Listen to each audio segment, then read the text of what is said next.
Blessings. So here's part two of this my testimony, right? I think I had left off where I had just graduated uh, the car school, and I came back, right? So I came back to Iowa after being in Houston for a little bit, and my mom and my sisters, you know, wanted me to come back, so I came back. Um, when I came back, I my sisters were still pretty young back then. My mom was working like a lot, um, and so I ended up taking a role. I took care of my sisters quite a bit. I picked them up from school. I would go to parent teacher conferences. Um, because my mom was usually working and stuff about that time. I'd drop them off school sometimes. And I think at the time my mom was working third shift. And so I would, for her to rest, I was taking them to school, and then I was picking them up from school while my mom was still kind of trying to get ready. And I was, I would make them food. I'd cook for them and stuff, and just kind of that. And then like eventually, I think my mom ended up getting a job doing first shift, right? And she was able to kind of do a lot of stuff herself. But I mean, I still kind of, I helped out. I eventually, I got a job. I was working for a little bit. I was, I had jobs here and there. I still couldn't find a job working at a shop. So I would do, so I was still working at a factory here and there. But then eventually I did find a job working at a shop. And then I was working at a hot rod shop for a little bit. And then, but I was still kind of drinking and getting into trouble. I was getting arrested a lot. And eventually, a few years down the road, it just the same behavior, just getting arrested back to back to back. I was on probation. I violated my probation, and then they ordered an arrest warrant for me, right? And they came in. One day I was fishing with my buddy or across the river, and I get a call from my mom or from my sister. I can't remember who it was, but they told me that there's cops at the house. There's three cops. There's three cop cars, and they're coming to pick me up. So that happened, and then I think I was about 26 at that point, and I ended up going to jail for a little bit, a few months. And then while I was in jail, I started reading the Bible. I was all I did was read the Bible and work out, and I was hanging out with like people that were basically gonna go to prison. So this, I was almost going. I almost went to prison, and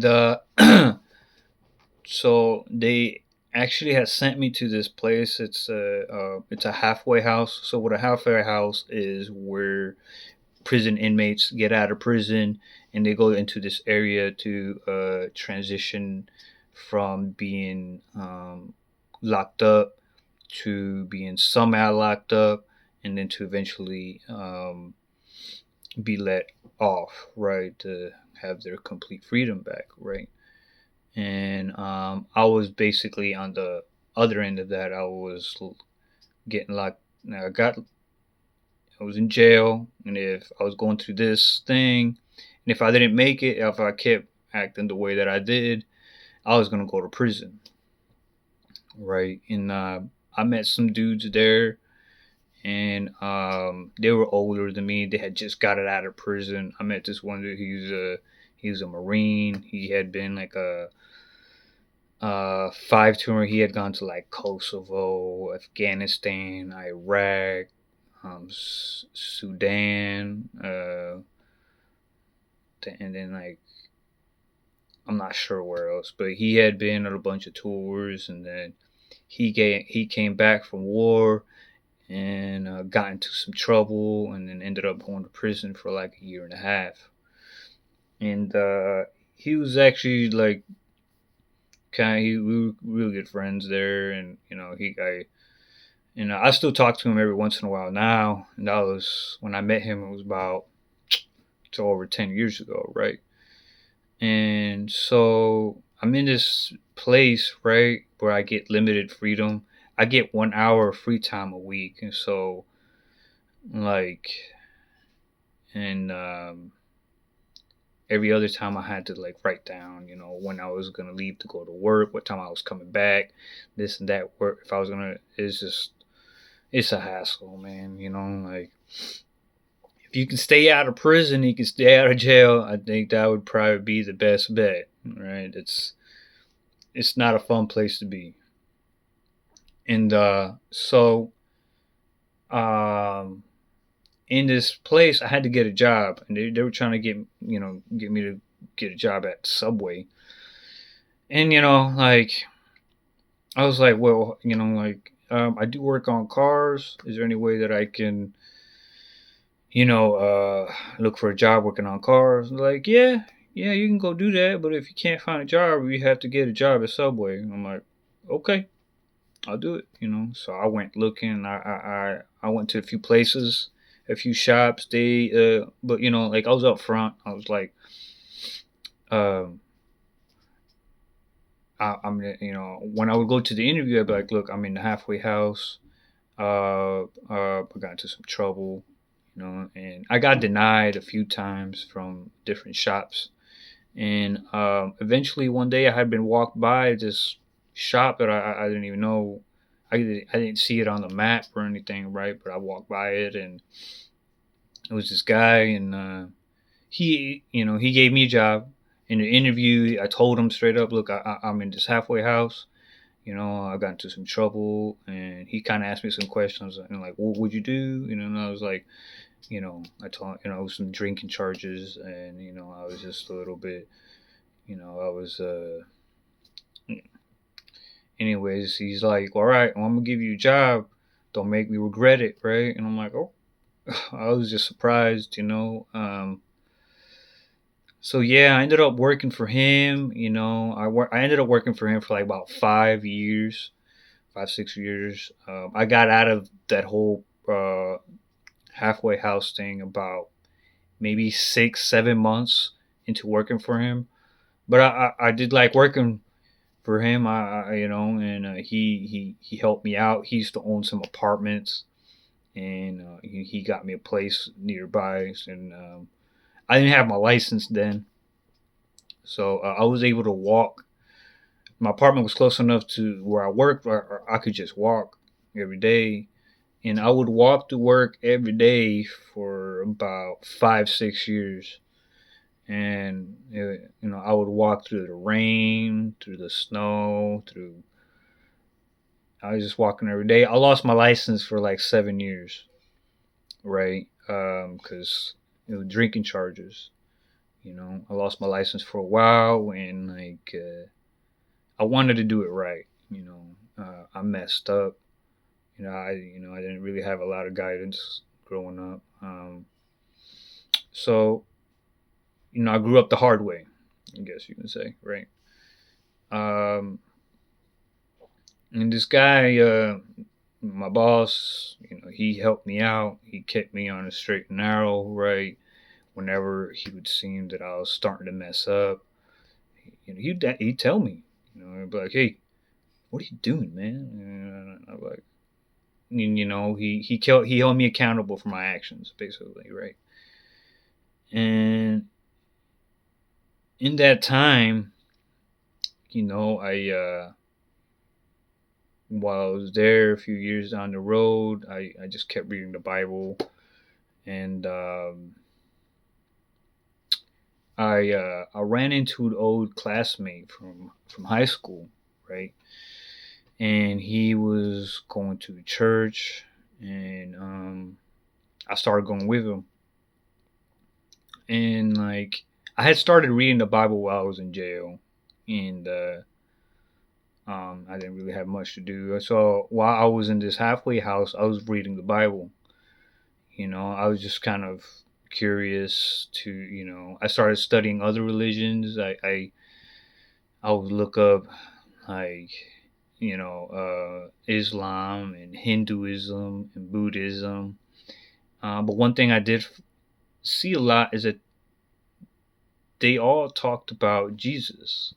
In Hinduism, they talk about Jesus. In Buddhism, they call Jesus a Buddha.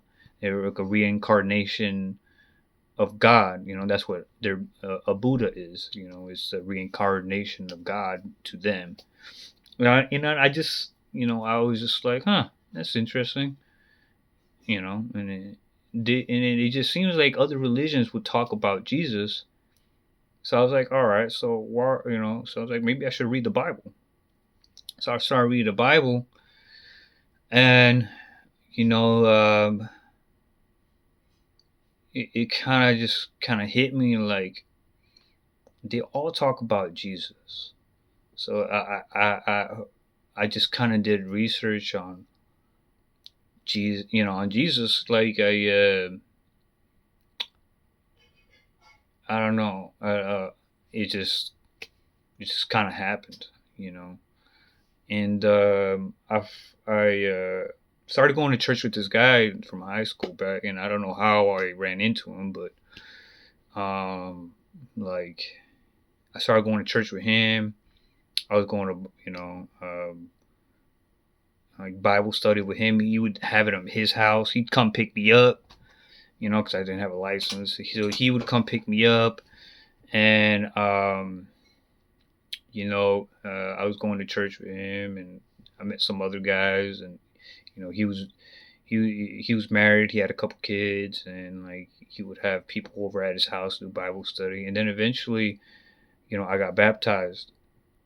I got baptized in 2019. When I was doing all this, and then I remember one day I came across the man that had the son that had epilepsy, right? And I remember reading it, and like like how Jesus had cured him, had cured his son, right? And I remember thinking to myself, like, because I remember reading it, and it's like this something about a man being possessed by demons and stuff, and I was like, man, like I'm not possessed by a demon, am I? Like, and that, I'm sick, and that was my thing, like, and I got kind of upset. I asked him, like, what's this mean, man? I was in, and he didn't have her straight answers. Like he didn't know, like nobody knows completely,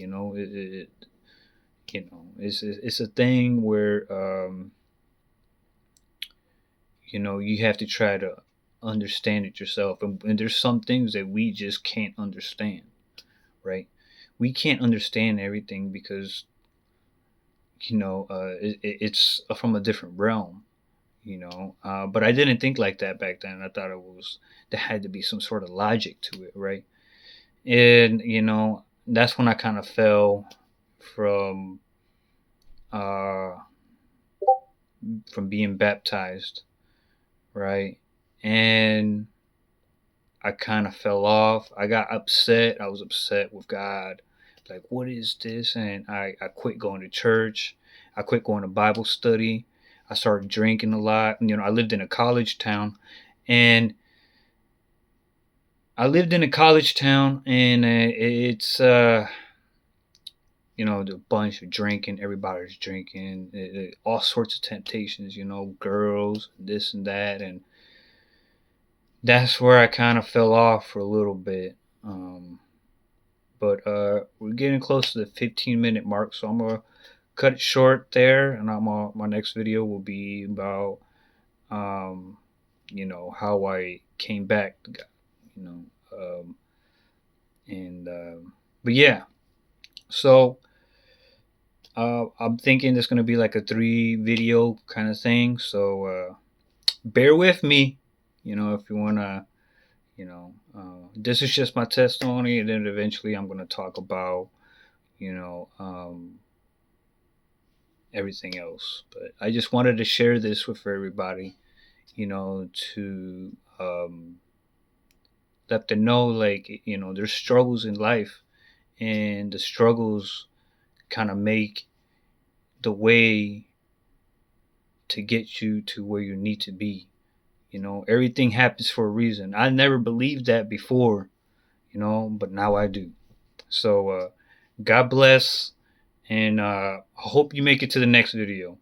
I'm gonna record it here in a little bit. I'm just trying to do it in sections, so it's not one long video. I really don't like long videos myself. So, all right. God bless everybody, and hope to see you in the next one.